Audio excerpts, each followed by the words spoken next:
আপনারা সবাই অবগত আছেন যে গত 21শে জুলাই ঢাকার মাইলস্টোন কলেজে একটি মর্মান্তিক বিমান দুর্ঘটনা ঘটে, যার পরিপ্রেক্ষিতে দেশের বেশ কিছু কোমলমতি শিশু, অভিভাবক, শিক্ষিকা এবং একজন বৈমানিক নিহত হন। তাদের মধ্যে একজন অন্যতম হচ্ছেন আমাদের সম্মানিত ম্যাডাম, যিনি মাইলস্টোন কর্মরত ছিলেন বিগত 5 বছর ধরে, মাসুকা বেগম নিপু ম্যাডাম।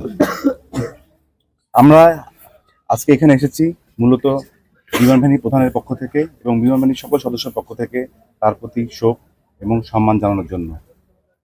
আপনারা সবাই অবগত আছেন যে তিনি শুধু একজন শিক্ষকই ছিলেন না, তিনি ছিলেন একজন সাহসিনী, তিনি ছিলেন একজন আদর্শ নাগরিক, যিনি তার নিজের জীবন বাজি রেখে অনেক শিশুর জীবন রক্ষা করেছেন এবং তার নিজের জীবনকে উৎসর্গ করেছেন।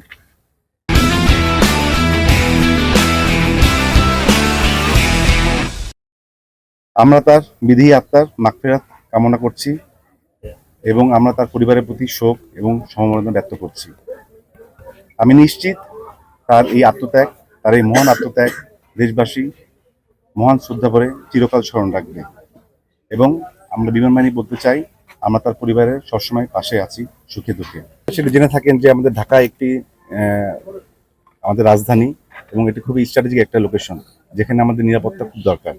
এবং আপনারা জেনে থাকেন যে যেহেতু ঢাকার আশপাশে জনবসতি অনেক বেড়ে গেছে আগের তুলনায়, সেহেতু আমাদের সবকিছু কম্প্রোমাইজ করে ফ্লাইং করতে হচ্ছে। এবং দুর্ঘটনাটা কখনো কারো কাম্য নয়, এটা কারো পক্ষে কোনো কাম্য নয়। দুর্ঘটনা হতেই পারে যে কোনো সময়, যে কোনো কারো জীবনে। সো এটার আসলে আমার এটা ছাড়া কোনো সদুত্তর আমার কাছে নেই। এটা আমি দুর্ঘটনারই মনে করে চাচ্ছি। মানে জন